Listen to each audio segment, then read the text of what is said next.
सुप्रभात बच्चों, अब तक हमने सर्वनाम किसे कहते हैं इसके बारे में पढ़ा। आज हम सर्वनाम के भेदों के बारे में पढ़ेंगे। सर्वनाम के कितने भेद होते हैं? सर्वनाम के 6 भेद होते हैं। सर्वनाम के कितने भेद होते हैं? 6। पुरुषवाचक, अनिश्चयवाचक, निश्चयवाचक, प्रश्नवाचक, निजवाचक, संबंधवाचक। तो सबसे पहला हम पढ़ेंगे पुरुषवाचक सर्वनाम।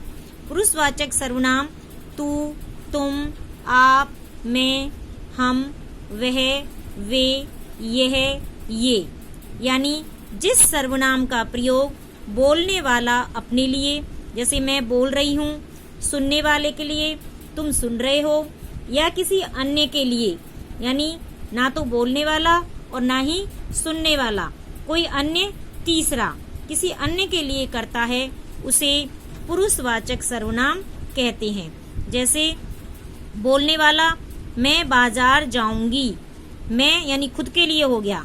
हम सैर कर रहे हैं, ये भी खुद के लिए हो गया।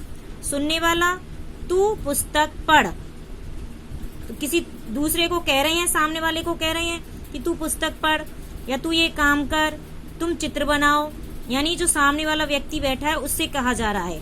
और अन्य ना तो मैं ना ही तुम, यानी कोई तीसरा व्यक्ति, कोई अन्य कोई तीसरा व्यक्ति है कि वह चला गया, है ना, वह कोई तीसरा व्यक्ति हो गया। उसे भी बुला लो, उसे भी कोई तीसरा व्यक्ति हो गया।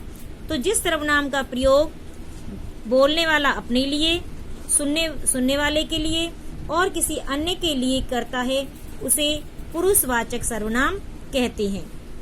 दूसरा है निश्चयवाचक सर्वनाम। जैसे यह, ये, वह, वे, यानी किसी चीज के लिए वही निश्चित है कि ये चीज उसी की है, वहां पर निश्चयवाचक सर्वनाम होता है। जैसे जिस सर्वनाम का प्रयोग किसी निश्चित वस्तु या व्यक्ति की ओर संकेत करने के लिए किया जाता है, उसे निश्चयवाचक सर्वनाम कहते हैं। जैसे उदाहरण के लिए यह मेरी गेंद है, यह मेरी गेंद है यानी निश्चित है कि ये गेंद इसी की है। जैसे यह मेरी पेंसिल है या यह तुम्हारी पेंसिल है, तो निश्चित है ये तुम्हारी पेंसिल है ना। उसे ही बुलाओ और उस व्यक्ति को बुलाओ, उसको निश्चित है, उसे कह रहा है भाई इसको बुलाना ही है, तो निश्चय हो गया। तो यहाँ पर निश्चयवाचक सर्वनाम हो गया।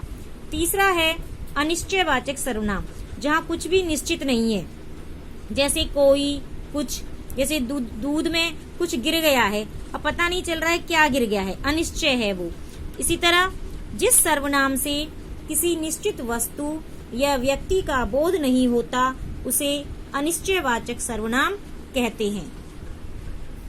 जैसे बाहर कोई खड़ा है, अब यहाँ पर निश्चित नहीं है कि कौन खड़ा है, तो अनिश्चय हो गया।